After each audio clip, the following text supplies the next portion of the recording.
Sweet. Episode number 7 of Technical Explanation Show. And I'm here with Kevin Linich today. So excited to speak with you, Kevin. We've been working on this for a while. We got hectic lives. You know, it's a weird time. I'm so glad we can connect right now. How you doing, man? I'm great, man. Yeah, I'm super excited to be on the show and glad we finally got to make it happen. Yeah. Well, first of all, how's your summer been? You know, and do anything cool?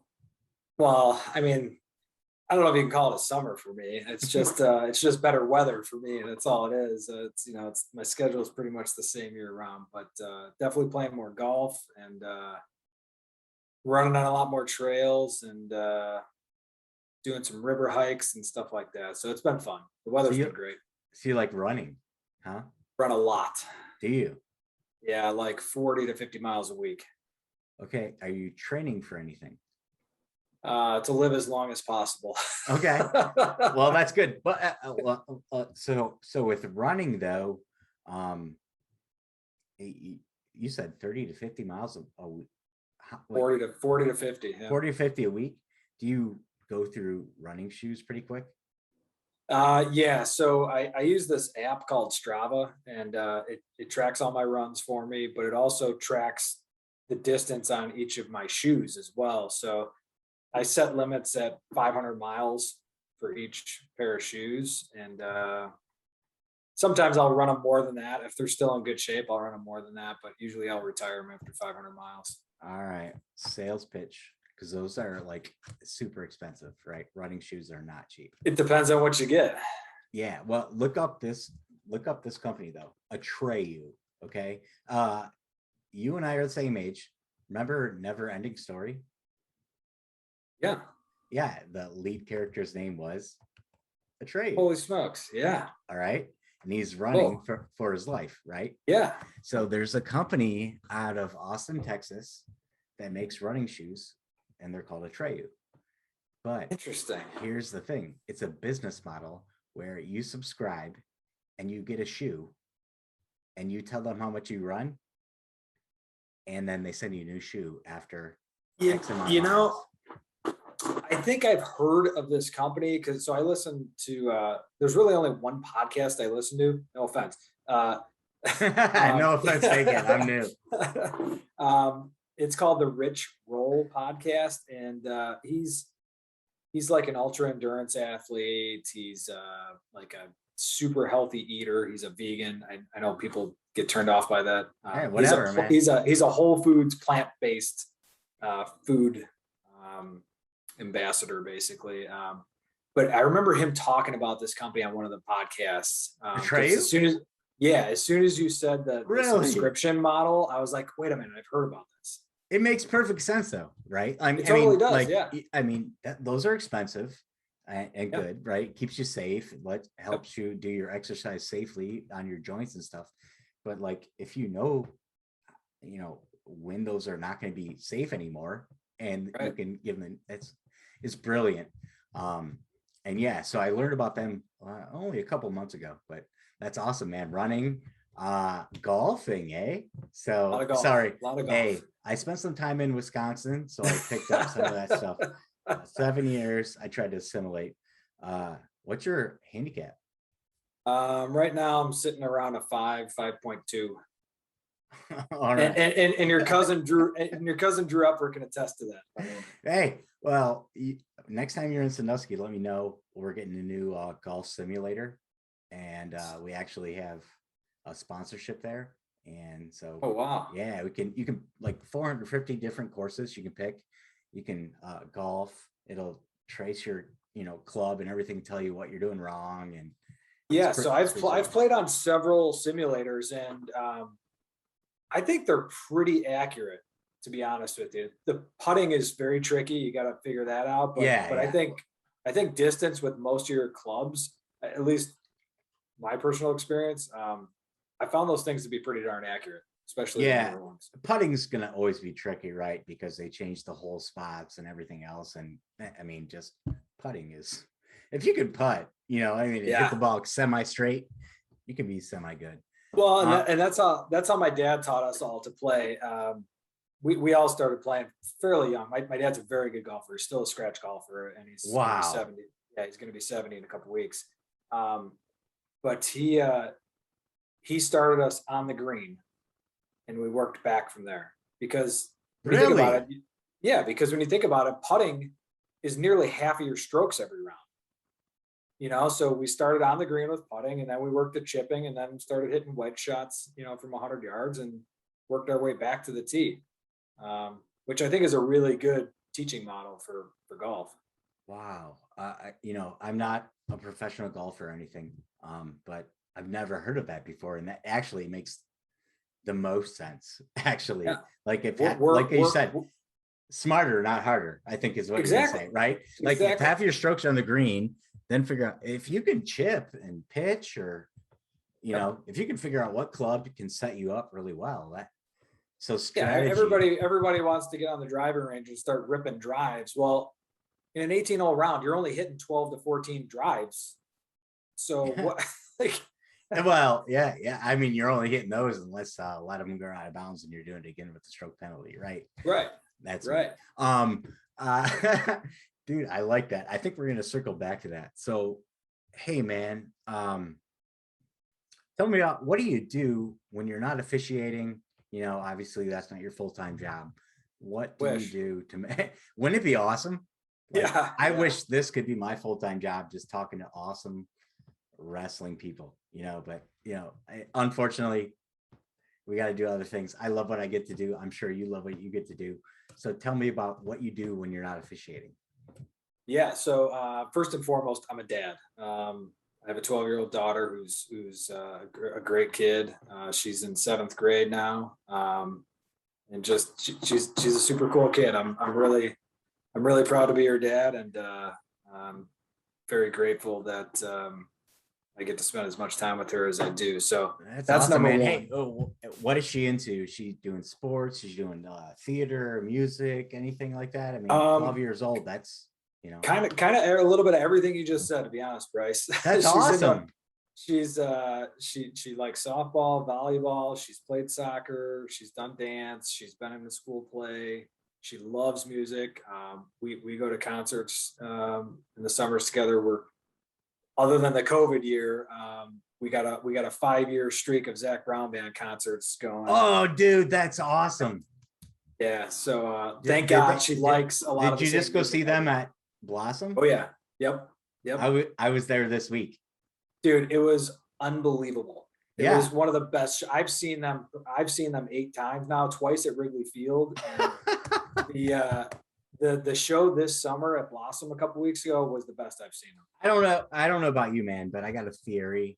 And you tell me if I'm wrong, but like this last year, we got to do tournaments. Okay. I'm not an official. I was one once. I've made a promise. I'm saying this on every episode to hold myself accountable. I'm getting my license before the season. Okay. So Nice. Accountability number 7. But I got to be at the D3 state tournament in Ohio, right? High school. Nice. Yep. And I did several OAC tournaments too, Ohio Athletic Committee. But what I found this year is that the fans and the spectators and the coaches and the athletes were so much more appreciative. 100%. Yeah. And I'm not a fan of, like, don't take a year away to make people appreciative, but I feel like, what we went through brought us all a little bit closer to understand, hey man, we're all in this together. Like, we can't have these great tournaments without the great officials. We can't, have tournaments without the organizations that are going to think outside the box to figure out how to make it happen and make it safe for everyone and do all this stuff. And I just hope that spectators and fans and coaches keep that attitude going forward, and just remember that we're fortunate that we get to compete. We're fortunate that we get to officiate these things, because it's such a better experience, in my opinion, when it's like that. Has that been your experience? Oh, 100% agree. Yeah, I mean, I know. So there was a stat that our NCAA coordinator of officials told us towards the end of the season. It might have been when we were at nationals, but there were pretty rigorous testing protocols all through last season, not only for the athletes and coaches, but also for us officials. And once we got to the postseason, starting with like Division 2 and 3 regionals, and then all the Division 1 conference championships, and then Division 2 nationals, Division 3 nationals was a little bit different this year. It wasn't held by the NCAA. Yeah. The NWCA put it on, but then also the Division 1 national championships.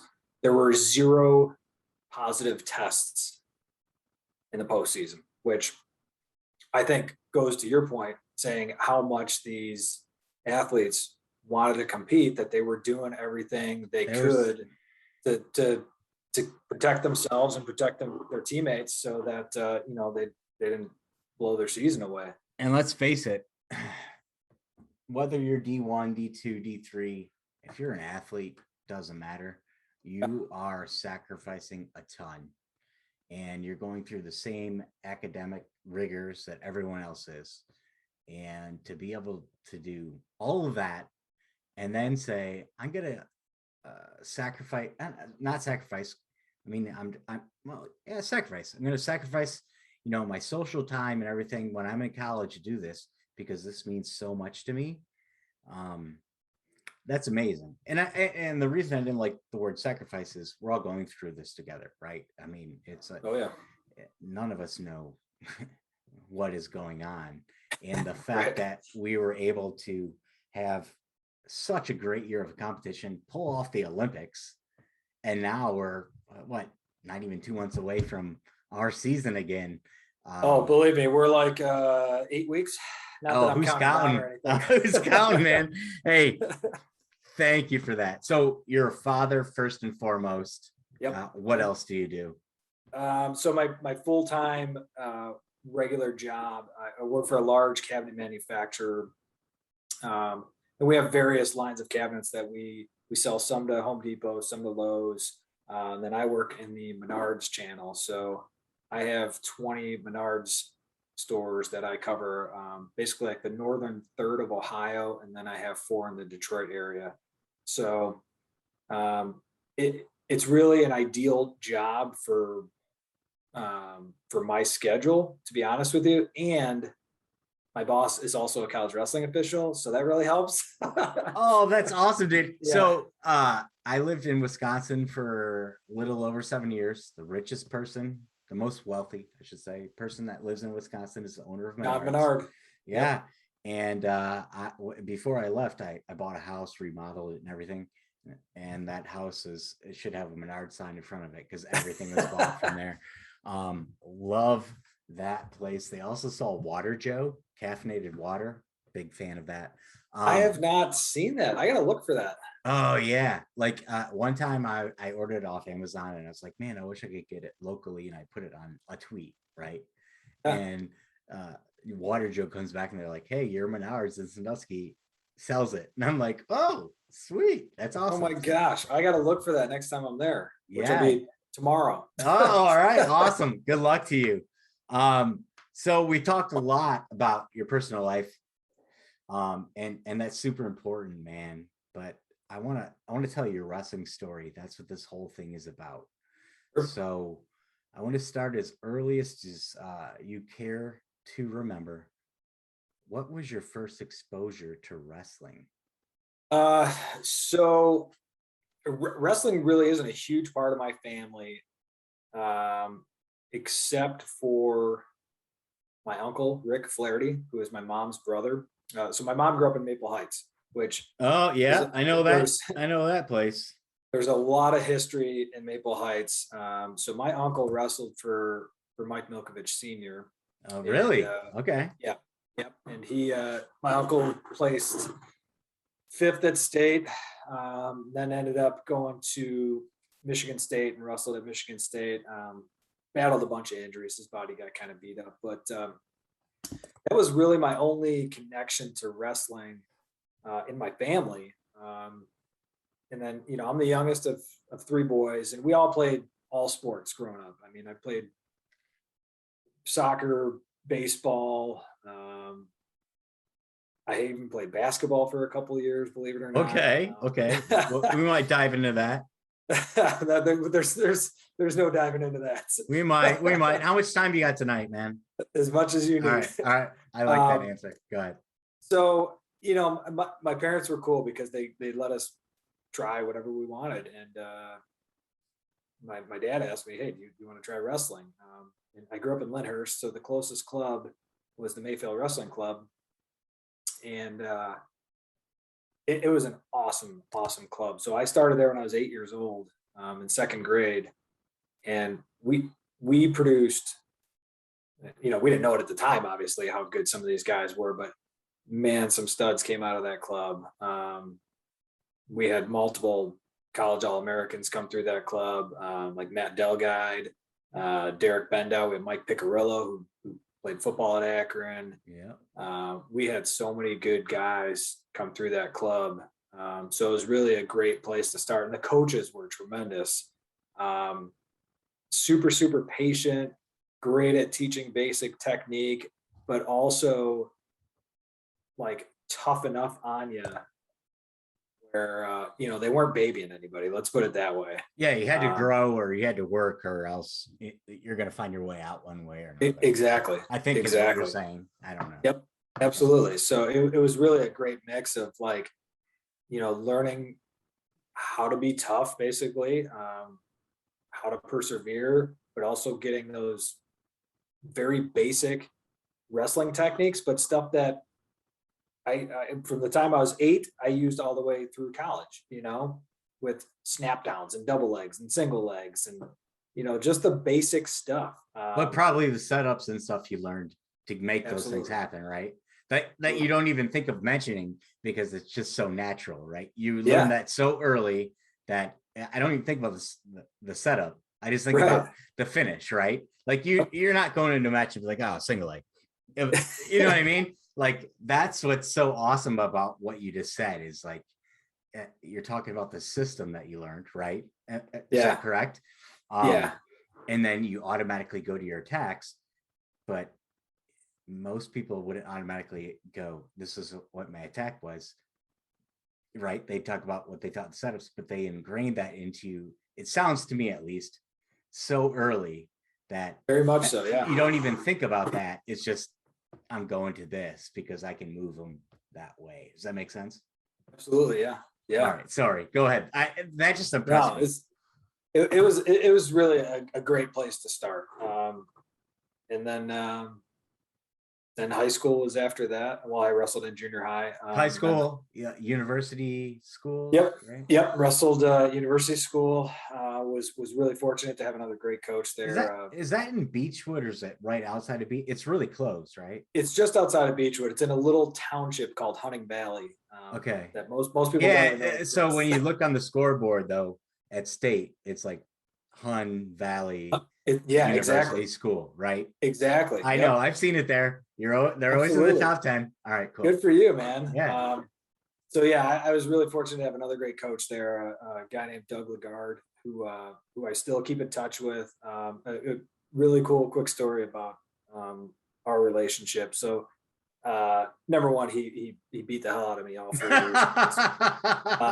Yeah, so you have to respect him, because if you didn't, yeah, he probably knows where he's you a live.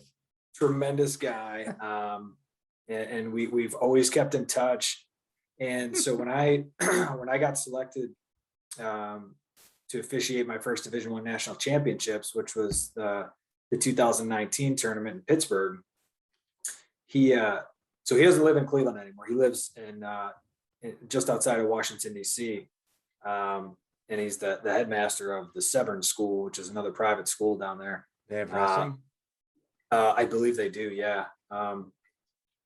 But when he found out that I got selected to officiate that tournament, he bought tickets and came up to see me officiate, and it was really freaking cool. He came down after the semifinal session, and I got to catch up with him. So that was really neat, really neat. That's awesome. It just speaks to the impact that high school wrestling, or high school any coach, doesn't matter what sport, if they choose to, they can have a huge impact on a young man or woman's life.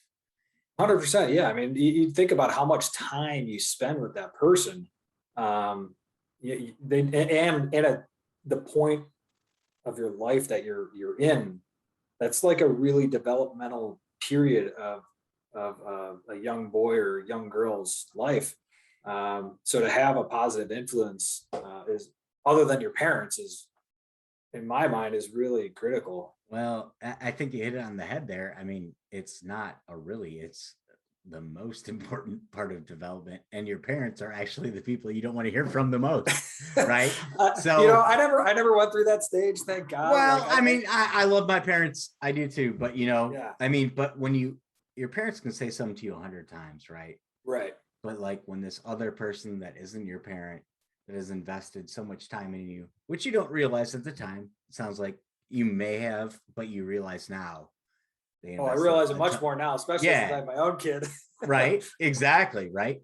But when they invest that much in you, I mean, that's more than being a coach. It's just being a person that just wants to help people along in life. And I think that's what officials are too.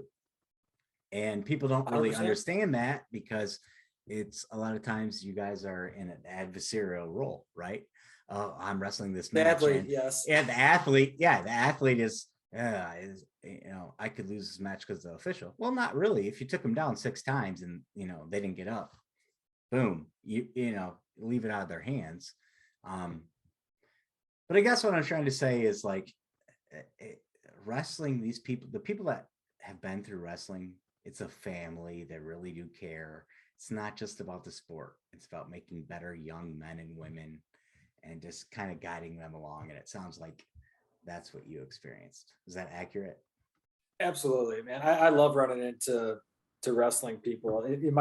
My girlfriend laughs at me all the time, because when I meet new people, obviously more so when I meet other guys, first thing I do is I look at their ears. And you can tell right away.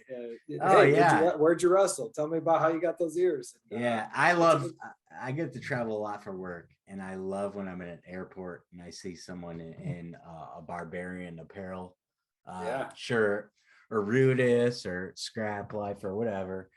Or the best indicator, I just traveled like 6 weeks ago, and like they have their sweatpants tucked into their socks. I'm boom. I'm like, hey, where you wrestle from? Where you from? Where you at? Where you wrestle? Hey, good luck. Keep it up. Sport will teach you so much. It's a brotherhood.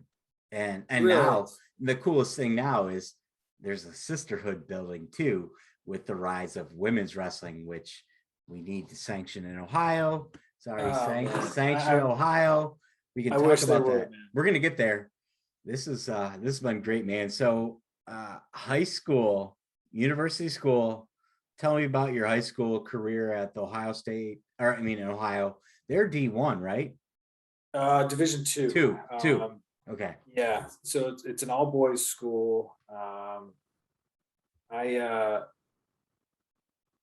qualified for states twice, my junior and senior year, and placed both years. I took 4th as a junior and then 3rd as a senior. When I graduated, I was the all-time winningest wrestler in the school. What year was that?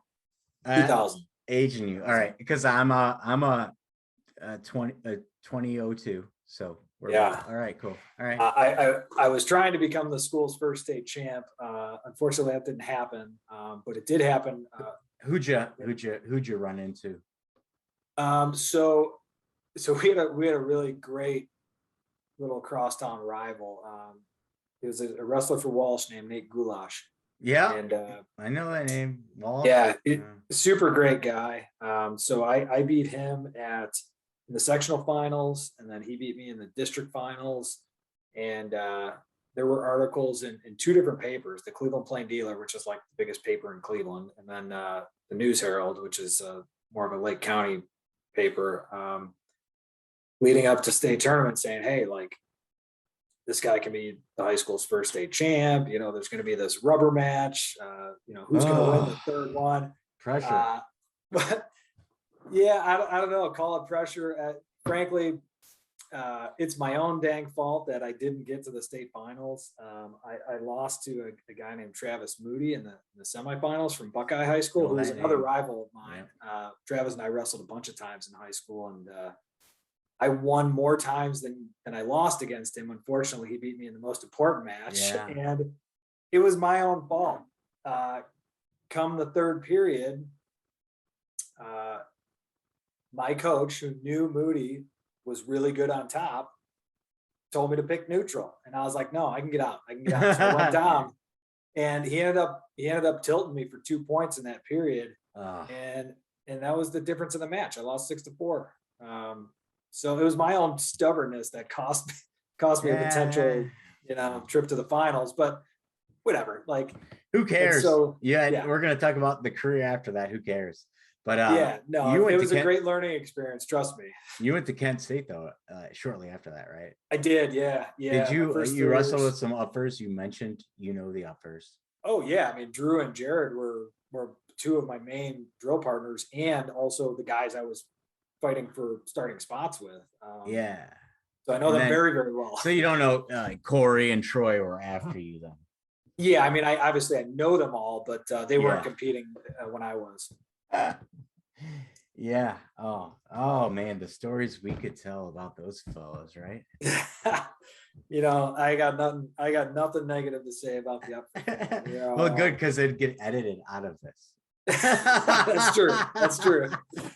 No, they're a super stellar family, and one of my best friends from college was a guy who I'm sure you know, Doug West from Clyde. How do you not? Doug West knows everyone, and I'll tell you what, I feel 100% safe in saying this. Best dude I've probably ever met in my life. He just brings people together, happy all the time. Great wrestler, but nothing compared to him as a human being. Yeah, he's tremendous. I still see him on a fairly regular basis. I would say every other month I see him, because I'm down in Columbus a lot. And my daughter knows his kids, and my girlfriend and his wife get together sometimes. So it's been a long lasting friendship, which is really cool. Yeah, I don't get to see Doug as much as I'd like. I think the last time I saw him, there was a guy from Sandusky, Ohio, where I'm from. He is a classmate of the Uppers' father, Ed, and he was an opera singer. He's got albums and everything. He came and did a concert, and came to Maumee, Ohio. And I went, and Doug just happened to be there, and saw Doug. And that's out of nowhere, I was with the Uppers, obviously, so maybe that had a connection. But yeah, that's sweet. Doug is a great dude. We're definitely gonna cut this into a smaller thing and just give Doug some props. Absolutely. Trying to bring him out of the woodwork. Yes. So you went to Kent, and then you wrestled at Cleveland State a little bit too. Yep. How did the transition from a D1 college wrestler to official, now D1, D2, D3 official, all of that stuff, NCAA official, I should say. How did that happen? How'd you make that transition? It took a couple years. And so after I graduated college in 2005, got a job and was coaching for 2 years. I coached 2 years at my high school at US. And I think I got lucky with the US. There. US is university schools. Yeah. Right, yeah. cool. Sorry. Right. Yeah. That's what. Yeah. I'm just trying to get the nomenclature, Yeah. Yeah. I think I just happened to get really lucky in the 2 years that I was coaching there. It was arguably the best 2 years that the school's ever had. What years? 05 and 06. Was Harrison Hightower and Hightower was not there yet. No, but he was coming up. Who'd you guys have? Coming up. What studs so you have? We had Adam Kerwinski, who was a 3-time state finalist. We had Dennis Roach, who ended up winning the state title. We had Kevin Stone. We had Mikey Slavich. Okay. Chris Tripp had just graduated a couple years before that. You had a solid room. Like, dude, it was awesome. What were the workouts like? I mean, well, first of all, let's talk about, hold on. Quentin Tarantino. tell me about workouts at college compared to high school for you. I think Practices, workouts. it wasn't a whole lot different, other than the fact that I went from a room in my high school practices where I was clearly the best guy in the room. And the only guy I had to work out with was my coach, who was bigger than me. And then this was before the rules changed, and you weren't allowed to go practice with other school. Well, now you're not allowed to go practice with other school. Unless you're a certain size of school. So like I would go to St. Ed's one day a week. I would go to Mayfield once. I'd go to Maple Heights. I'd go to Mayfield. I'd go all over. I'd go somewhere 2 or 3 days a week to practice with other guys. But like the workouts were still really hard.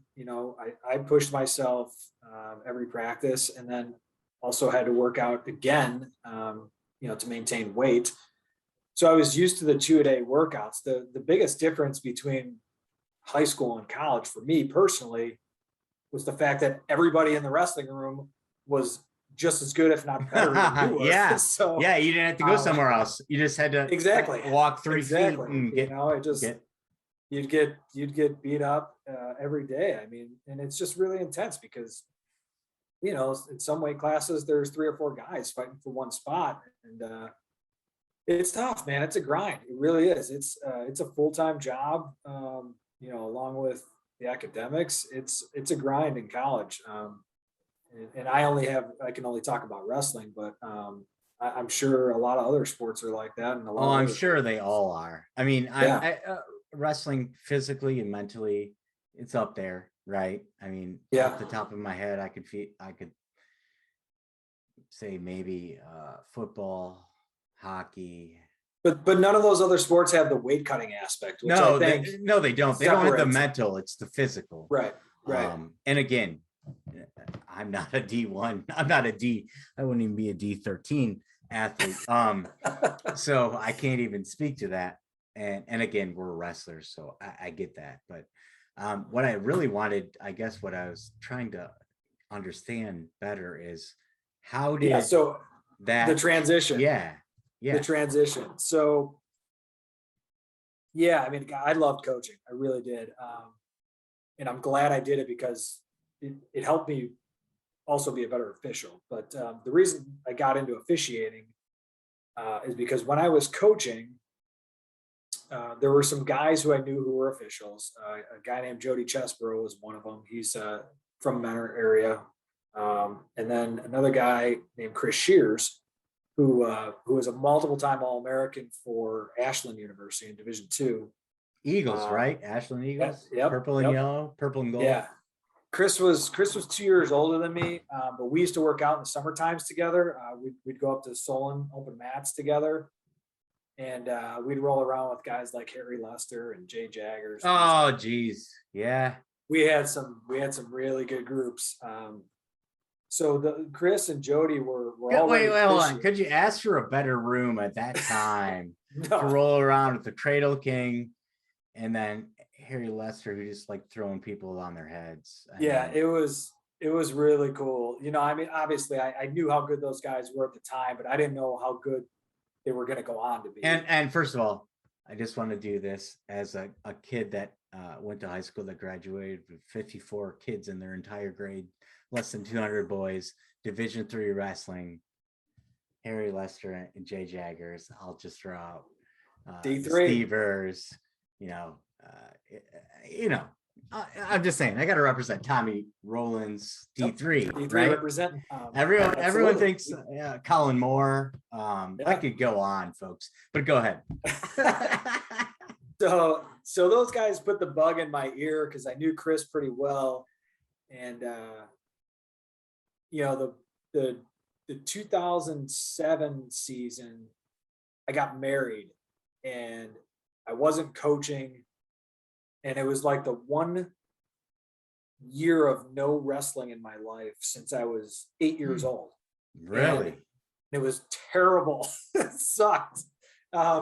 So I called up Chris after that season of just watching wrestling and not helping in any way.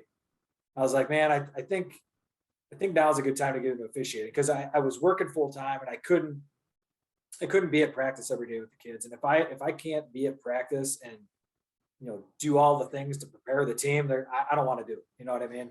Hey, So, man, that says, sorry to interrupt you for like the Yeah. 100th time, but that says a lot about you. I get to coach junior high, and I felt that same way. Like one of the years, my work was, I was traveling a lot. I couldn't be there. I was like maybe making one practice a week. And then on the weekends, I'm expecting these kids to listen to me yelling from the chair to hit a Right. high crotch or run a half. Yeah. And it's like, they're like, what? who are you? Like, Exactly. dude, you just showed, you know what I mean? So it's really important. Obviously you got that work-life balance. You got to be 100% with your family, but when you're doing Yeah. officiating, you have to be 100% with them, and Yep. you have to figure that out. So obviously officiating isn't for everyone, but something you said was 1 year off from wrestling and it sucked. It was terrible. Yeah, and I couldn't imagine it, like I just couldn't. So I bet there's people listening out there that are listening like, man, there's something missing, and it could be wrestling. Yeah. Like if you loved wrestling, this could be your way to fill that, and I feel like wrestling gets in your blood, and it's a family, and I think that's really important. I just wanted to point that out. So please, I'm sorry, go on. No, you're good, man. I appreciate you highlighting that. So year one was the 2008-2009 season. And I started off doing junior high and high school matches. I think I realized pretty quickly that I sort of had this natural gravitational pull towards officiating, and just felt natural to be out there. And I obviously knew the sport pretty well. I was able to anticipate what was going to happen next in a lot of cases, and which therefore allows you to be in good position. Is that what you'd call mechanics though? Like anticipating? We're going to get into that in a minute. Right. Save that for later. Okay. But yeah, I just loved it. I loved being out there. And you could kind of work as much as you want. So it was a better balance for me than coaching was. I wasn't gone as much as I was when I was coaching. And I'm getting paid to basically have the best seat in the house. And as long as I don't really screw anything up, it's a great day. Like I'm watching wrestling all day and I'm getting paid to do it. So I'm like, this is great. You're the seventh show in the queue, and everyone that I've spoke with says the exact same thing. It is the best seat in the house. And as long as I do my job, it's all good. Yeah, it's not a very well-kept secret. So after that first year, Chris and Jody were both already doing college, and they're already like recruiting me, like, you got to come into college. And I'm like, well, do you think I'm good enough? Like, can I do this? And they both felt confident that I could. So you mentioned Fred Feeney earlier. I joined his association. His association was pretty young at the time, the Mid-States Wrestling Officials Association. And Fred was one of my earlier college mentors as an official, and got my foot in the door at a lot of places, and gave me some good opportunities, gave me some great feedback, helped me grow as an official. And then I don't know, but like things started to snowball pretty quickly. I think hold on. Things don't snowball in a positive way for people unless they're doing things the right way. All right. So, okay. That is I just true. want, right. Like they snowball either good or poorly, right? So like if you're doing a good job, they snowball the right way. If you're not doing a good job, they snowball. So what you just said is you're doing a good job. People noticed, and then what? But again, so the comment I made about not being able to coach if I can't be there every day and like Yeah. put in 100%. I took that same mentality into officiating, and I was all in like real early on. Like, Are you okay? Wait, are you one of those people like everything? It's either 100% or it's nothing. There's no point in. It's yeah, okay. It's yeah. okay. Admit it. That's the first step. I am, man. I am. That I I mean, I am. try. I'm that way too. That's why I could hear what you're saying. And you know what? Like if I'm gonna do something, it's the wrestler in you, really, is what it is. It is, and I think a lot of it's also the way I was raised, and I'm grateful that I have that trait. To be honest with you, there's only been a few cases where that's not been good. Been there, brother. Been there. Yeah, but yeah, I mean, I was just all in early on. Like, I have to know the rules. You got to know the rules. Obviously, that's most important. Okay, and then what separates the good officials from the best officials? And obviously, knowledge of rules is first and foremost. But then it's mechanics, it's poise, it's patience, it's dealing with coaches and being professional. And so I just found out early on like who are the best guys, and I'm going to watch them and I'm going to learn from them. And I just got really fortunate to be at the right event at the right time, and got seen by the right person who whatever saw something in me, and would give me another opportunity, and then I do well enough at that opportunity and somebody else would see me. And that's what I meant by it kind of snowballed. And my fourth year in to college officiating, I got picked to do the Division II national championships. Where was that at? That was in Birmingham, Alabama, which that's kind of a bittersweet story, to be honest with you. So it's kind of a crazy story, and everybody who knows me knows this story. But I was arguably more excited that I got selected to do that national championship than for anything I've ever been a part of, and like couldn't wait for this thing. Well, at the time, the woman I was married to, her mom was pretty sick. She was fighting cancer, and the closer and closer we got to the end of the season, the worse and worse my mother-in-law was getting. And the morning that I was supposed to get on a plane and fly to Birmingham, she passed away. So I did not go to Birmingham. I did not go to my first national championship. The coordinator obviously was very understanding. They got a last minute replacement to fill in for me. But I got invited back again next year. So, well, hold on. That says a lot about you as a person, obviously. I mean, me personally, family first, always. It doesn't matter, but it also says a lot about what your body of work, right? That you couldn't make it, which obviously was an inconvenience for them, but they invited you back the next year. Yeah, and I honestly, I think that getting invited back that following year was just as satisfying as getting the invite the year before. Well, heck, I would assume. I mean, I don't know. I'm not at your level, bro, but like getting invited in the first place is a huge compliment. Like, yeah, there's this big thing, and I would assume maybe it's the same as officiating, like D1, D2, D3, like one's better than the other, but what, like 0.5% of all wrestlers ever even make it past the high school level? Like, wrestling past the high school level at any college is a huge accomplishment. The same with officiating. And I'm not just saying that, but it really bothers me when like great wrestlers, they're not getting the offers maybe that they, D1 or it's like, there are great freaking schools. And if you love wrestling, go there. You know what I mean? Right. It's Right. it's only gonna make you better as a person, not as a wrestler, Yeah. obviously. But I don't know. I'm gonna step off my soapbox. I actually sent like that same exact message to another official I get to speak with next week.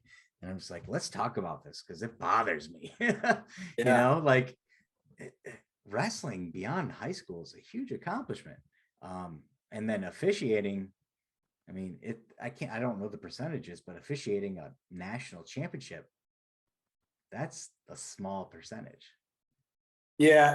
I've always been really grateful to officiate national tournaments. I mean, I'm grateful to officiate any event. And I think you get to a point. I guess the point I'm trying to make is, I will never, hopefully, I will never be complacent, because I think complacency kills. And I know there's 100 guys out there who want to take my spot, and that makes me work harder every season, to get better. I'm fortunate and grateful that I've done 3 Division I national tournaments now in a row. But man, I'd love to make it 10 or 15, and I'm never going to stop getting better and improving as an official, and as a person. I've had some super, super great mentors over the years.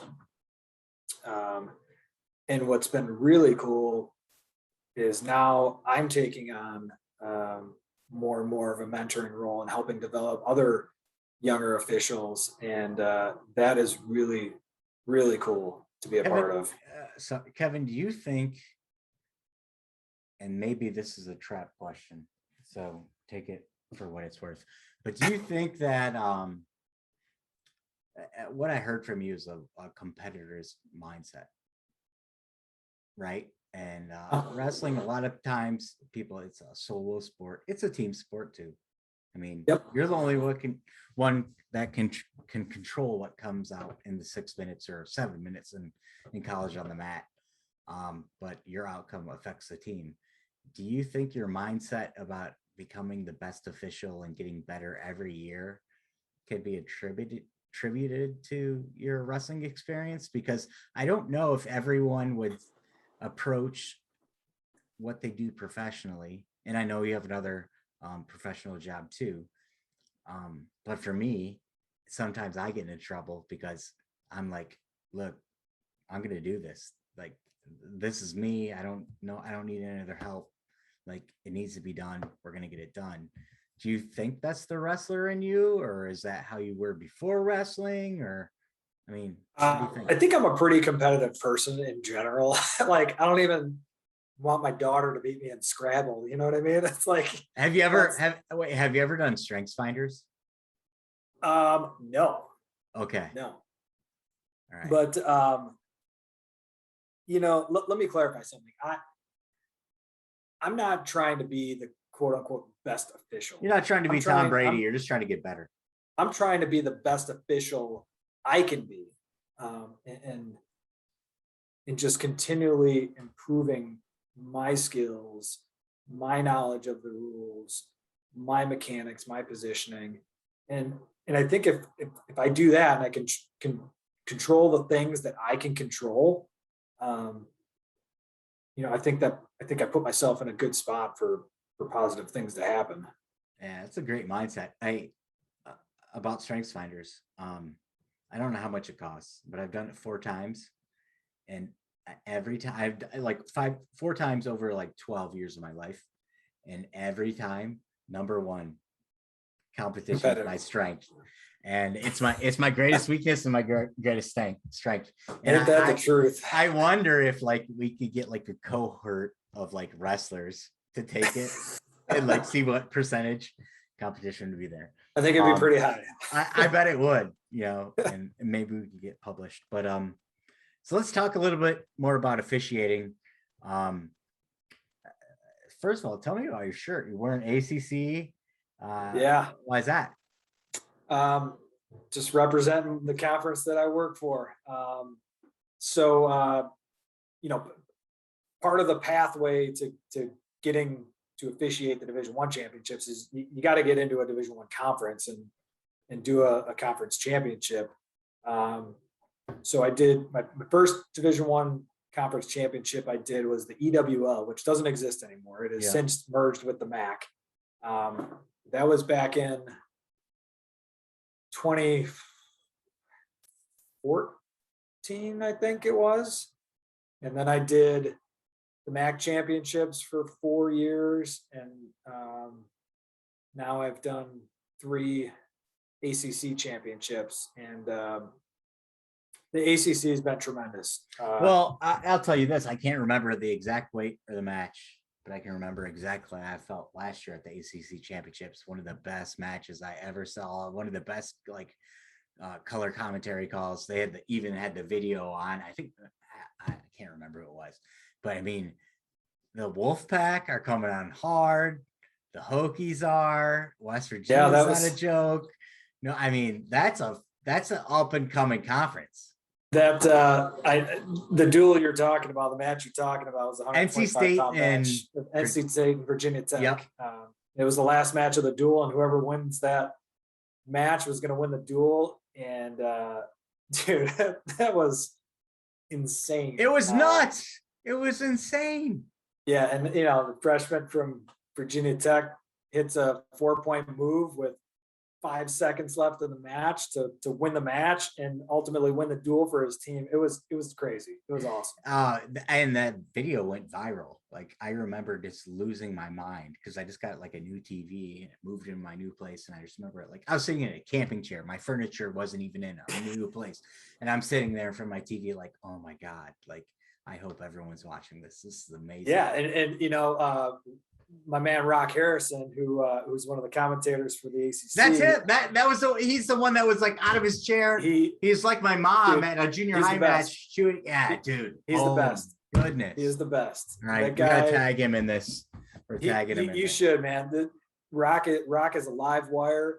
He's one of the best dudes you'll ever meet, and one of the biggest fans of the sport. He himself wrestled at the University of Virginia. He is a super, super great guy. You could the emotion, like if you had no video and just hearing it, I mean, obviously you want to see it, but like, dude, he was 110%. Oh, and it's pure and raw. It's emotional. Yeah, that is not some like cover he's putting on. That is Rock. That's awesome. Yeah. Hey, you have to text me his Twitter handle so we can make sure. Rock, sure. We're gonna give you a shout out. We're gonna cut this out because, dude, you get, in my opinion, you get the SB for Call of the Year. 100%. Again, 100%. But this is only my 7th podcast, so I don't know how much weight that carries. So let's talk about what's the difference between wrestling as a D1 NCAA athlete and officiating as far as like pressure and all of that stuff goes. Like, how's it the same? How's it different? In a lot of ways, Bryce, it's very, very similar from when I was a competitor to now being an official. Excuse me. Like, I still get all the pre-match jitters. I get the butterflies. I get super nervous, especially before dual meets. And I love that feeling. I love it. But it's just like when you wrestle, when the whistle blows, it's like you're locked in. It's game time, and all your focus goes to 10 feet in front of you, and everything else kind of fades away. But yeah, I still get very, very nervous for pretty much every wrestling event I do. I mean, if it's a high school duel or if it's, a national championship, I still get very nervous. Yeah, but it's that nervous excitement, not that nervous, like, I don't know what I'm doing. Like, you've done all the time. It's just like, all right, it's game time, right? Absolutely. Absolutely. To clarify. So I hope that feeling never goes away, to be honest with you. Oh man. That's the thing about the things that you love in life, right? They give you that feeling. And as long as you get that feeling, it's not work. I mean, it's work, but at the end of the day, you're like, I got to do that. right? Like, wow, how many people Man, didn't? you don't know how many times I've said that to myself. Like, Really? oh Well, my God, yeah. that's the hugest thing, man, is I talk with a lot of people. I try to stay positive a lot, and I've been working on that with a lot of people. And there's a big difference between I have to and I get to, right? Absolutely. Like I have to go to work tomorrow, or I get to go to work, or I have Absolutely. to officiate this high profile pressured match, or I get to. And whichever It's one you always I get to. choose, yeah, I mean, get to changes everything, right? Absolutely. Yeah. I mean, So I freaking love this sport, man. I really do. And you know, I think that's, uh, something that helps me be a better official is the fact that I have competed. I know how much time and effort these guys put into preparing for these events, and they deserve the best official that they can get. And whether that's me or somebody else, it doesn't matter. But they deserve somebody's best. that is so refreshing to hear, because the episode that's going live tonight or tomorrow was Elliot Spence. He's a college official as well, and he's pretty much said the same thing as you. Harry McDonald said the same Yep. thing as you. Like, and that's so refreshing, which leads me into my next kind of section of questions is, you've ascended, you're at the highest echelon, and that's great. But at the junior high, the youth, the high school level, we're struggling for officials. We are. And a lot of that, I believe, is due to the abuse that they take from fans and coaches who uh, don't know the rules. So a lot of times they're arguing nonsense, and then the fans feed off of what the coaches are doing, because they're supposed to know what they're talking about, right? And if they don't, then right, we see where we're going. Um, what are some things we could do to make it easier on officials that are just entering, so they can get to where you're at? Training wise, can we make it easier training wise? Are there things we can do at tournaments to maybe buffer them a little bit from that? How can we show them more support? Because this podcast, and the reason we've been talking now for an hour and 2 minutes, is really about getting people to understand officials are human beings.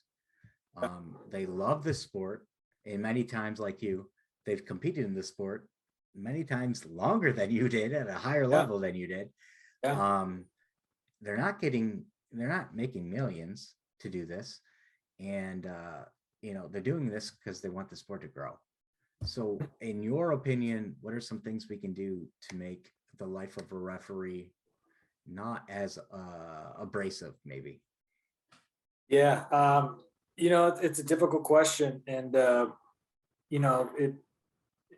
I think there's a few different ways we can help usher in new officials. Number one, you have to protect them. Obviously, a new official is not going to be great day one. That comes with time and experience and work. Frankly, You weren't great your first day, Elliot.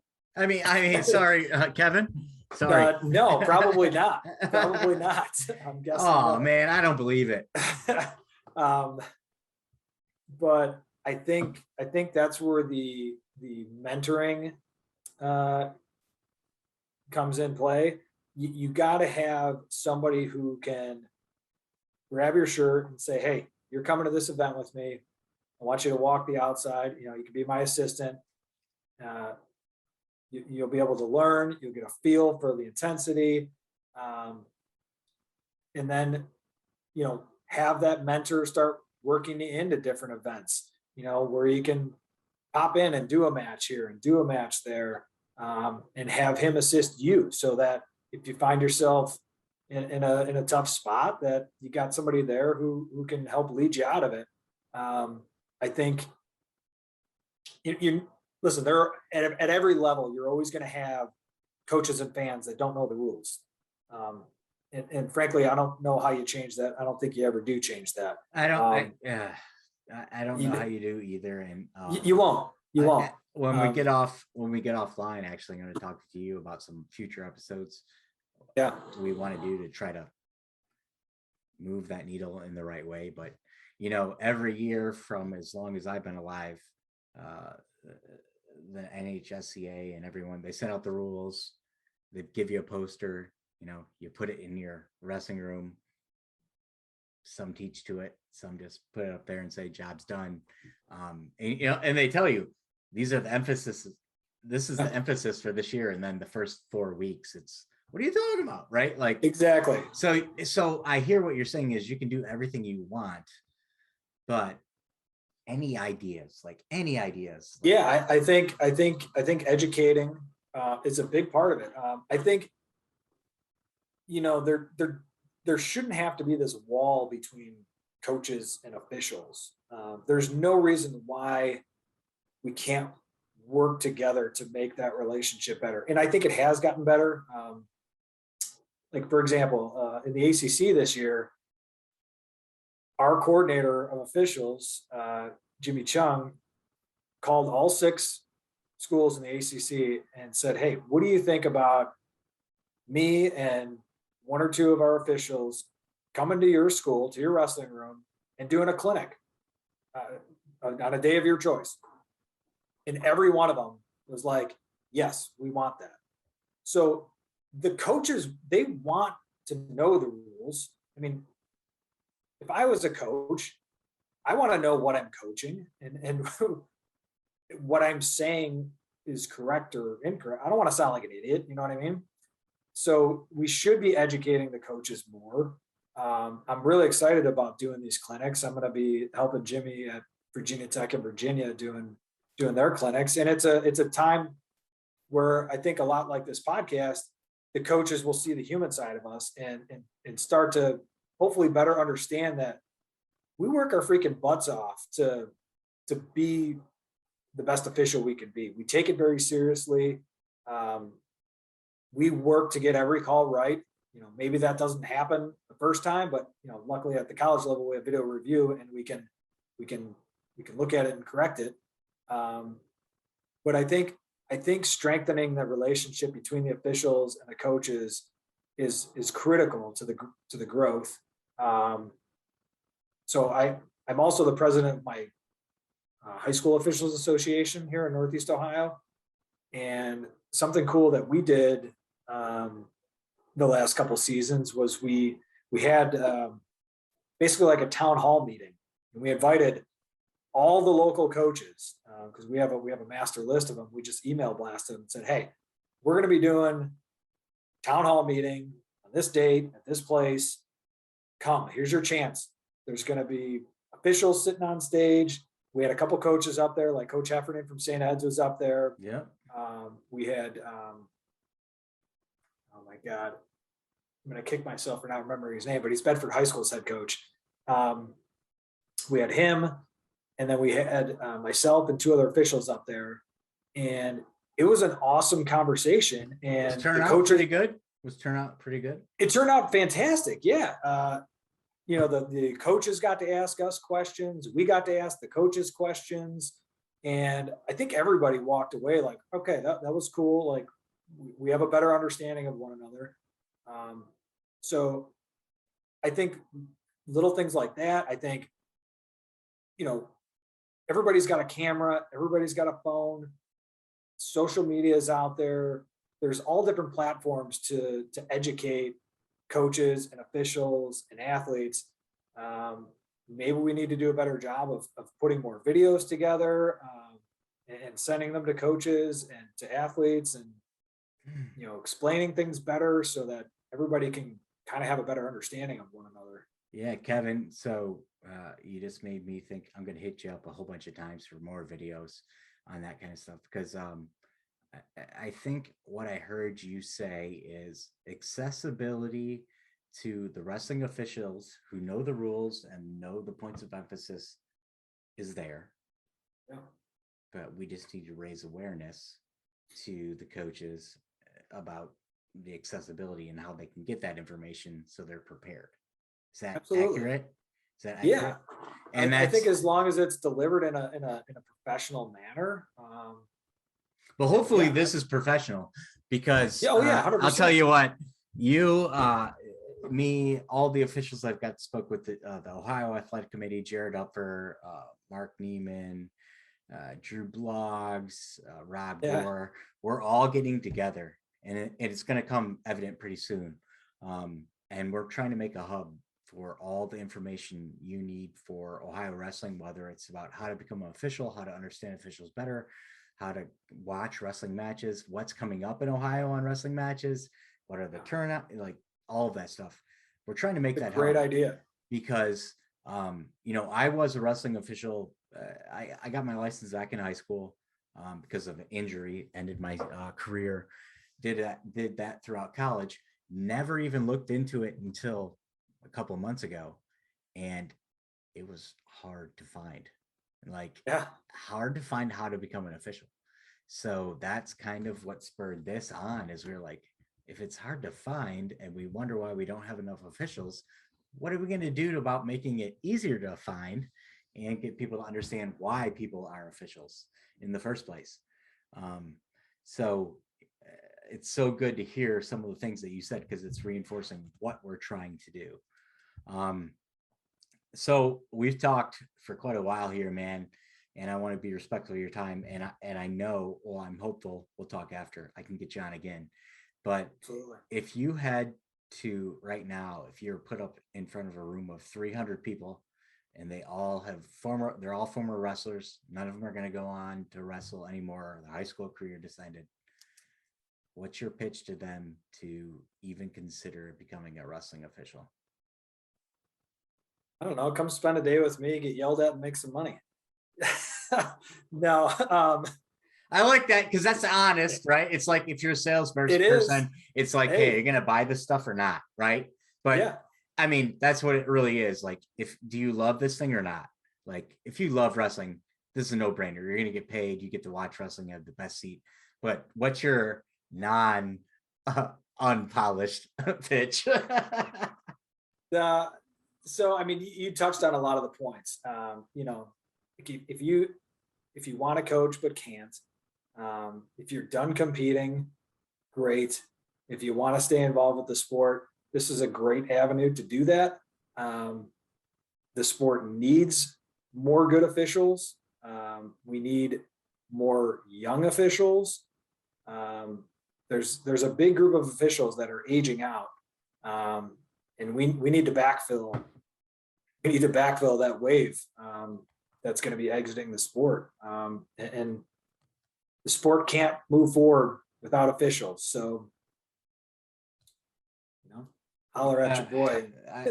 Holler at your boy for sure. You said it, man.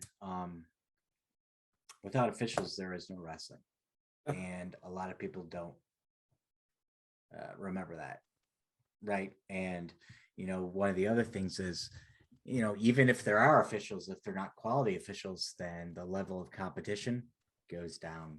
So then you're talking about the jump from high school to college being even that bigger. I'm looking at where my camera is, my hands, that bigger. When in Ohio, and we didn't even get into this, we came at our next one. When Ohio, I already think there's a gap too, just because of how we call wrestling in the referee's position, because we love to see takedowns and people, getting cut, right? So I'm glad you brought that up, because obviously one of the biggest issues that coaches have with officials is inconsistency from one official to the next, from one match to the next. No parity whatsoever. Right. So something that I've always been a huge proponent of is working to standardize, I guess is the best word, mechanics and signals for officials. It's a hard thing to do. I think I'm taking notes. You got my ear. Keep going. I think the misconception with some officials, I think some officials try to stand out by doing things different. And maybe making up their own signals and mechanics, when the way to stand out is by doing exactly what the rule book says to do, and doing it well every time. That's the way you stand out, in my opinion. So you're one of the very first to know about this, because it will actually hit the NCAA. All right, hold on. Center I have to get tomorrow. like the MTV News, you hear it first. You remember that? Like we're the same age. Remember that? Yeah. When news breaks, we'll break in. All right. Exactly. All right. Go ahead. So tomorrow, because registration opens up for NCAA wrestling officials, there will be a document posted on the NCAA Center Mat website, which is the resource for all officials and coaches, that I was extremely grateful to be a part of, along with Matt Sorochinsky, who is another one of my fellow Division I Talking with him next week. You're going to love him. Oh, no, dude, he's awesome. You and his interviews on Wrestling Philosophy with Jared Upper. I can't wait. This has been... So Matt's been my mentor for the last 8 years, and he's also my best friend. So awesome. Yeah. I think you'll hear a lot of similarities, hopefully. But so myself and Matt, and then another one of our D1 championship officials, Nick Grasso out of Connecticut. The three of us got approved to put a document together. It's the NCAA Wrestling Officials Signals and Mechanics Handbook. And it's a 28-page document that like breaks down signals, positioning, mechanics, why they're so important, proper sequence of certain situations, working properly with your assistant official, how to handle this situation and that situation. And it's going to be a living document is kind of the goal. So we can add to it when we want. And then we're also going to, throughout the season, add video clips to it, so that we can, correlate the video with. That's awesome. Will that be like on public? I mean, or could you share it and we could like go over some of this stuff and share with coaches? Or we certainly can. So here's the next step. I'm working on one for high school now. Yeah, that was my next question, is because I think college officiating is pretty stellar. Obviously, there's always room for improvement, but you watch a dual meet in the Big 12 or the Big 10 or ACC, things are called the same. Yeah, you're seeing some pretty good officials. That's for sure. Yeah, I mean, and obviously it makes sense. But so the high school thing to me is the most intriguing thing. Selfishly, I'm an Ohio guy. I love Ohio wrestling. We've been, I'd say arguably in the top 5 best states in my existence. So I'm 38 years old.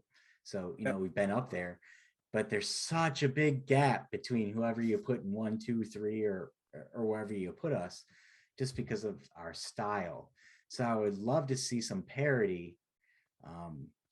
So it's not just the athletes that get to go to Fargo and get to go to Beast, and get these different officials and experience these things. If we could get a little bit closer, so it's not like, hey, I just graduated, I got a college offer at D2. Now I need to learn how to wrestle in referee's position, right, or else I'm going to lose. You know what I mean? Because we just don't spend any time there. So is that kind of what you guys are trying to drive to, or? Yeah, yes and no. I mean, it doesn't so much focus on wrestling philosophy as it does like strictly officiating and the rules and the signals and how to properly use them and apply them. And obviously the goal is to just gain more consistency among the officials, because Nick came up with this line that is in the handbook. It's in kind of the introduction to the handbook, that the wrestlers are the story and the officials are the reporters. Yep.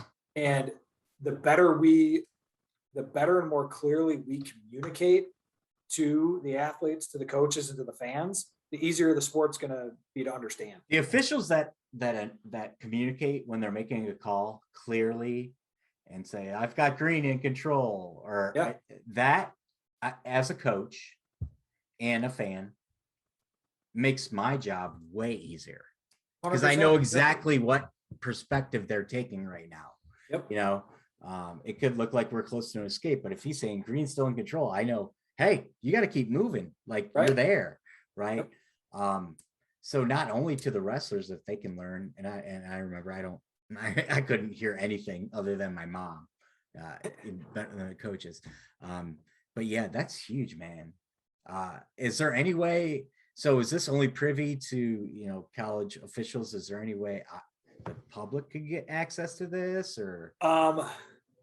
Since it's getting posted tomorrow, and it will essentially be public, or on the open. I can send you a copy of it if you want me to. Oh, sweet, dude. I'd love that. And then, like I said, I'm also working on one for the high school level. Like I pretty much have that done. And my association will be using it. Hey, what association for high school too? I forgot to ask you earlier, just to give them a shout. So it's the NOWOA, the Northeast Ohio Wrestling Officials Association. So basically, it's the east side of Cleveland. All right. So our association will be using the handbook, but I want to get approval from our director of development, a guy named Toby Dunlap, who you may or may not know. Yeah, he's going to be on the show too. Great guy, super great guy, and luckily he's local. He's part of our association. Oh, really? Cool. Yeah, but he's also I wasn't joking. Like, he's literally the director of development. He's for the state of Ohio. He's the guy. He's the guy. So I sent him a copy of the high school version last night for him to review. And maybe that's why he's not. Yeah. He's busy now. He's got to review that. Eh? Hopefully he's reviewing it, because my ultimate goal would be to have that be a statewide publication. You know, that I would hope so. Yeah, that's my goal. You know, this is good stuff. Like, here's the thing, you know, as a lay person, I'll say, hopefully not for too much longer, I'll be official again, but you know, you're on the outside, and what Teddy Roosevelt says, like, complaining about something without proposing a solution is just called whining, right? And these conversations that I get to have just go to show to all the coaches and the fans and everyone how much work goes into being an official, and how much the sport is evolving without them even knowing, right? They're not even privy to it. Some of them aren't even thinking about the season yet, right? Because it's not there. And some are like, hey, I need to get as many people in the non-mandatory practices to practice right now to get ready for the season. So it's just funny about the different perspectives, Kevin. And I just really appreciate your time. I actually have quite a few questions I've been writing down here for you. So we're going to end this podcast here in a second, but please stay on. I just want to say thank you very much. Appreciate it, man. This has been a ton of fun. Well, I'm super grateful that you asked me to do this, and happy to be a part of it, and would be thrilled to come back and share more if you want me to. Well, good, because you're gonna. All right. Sweet.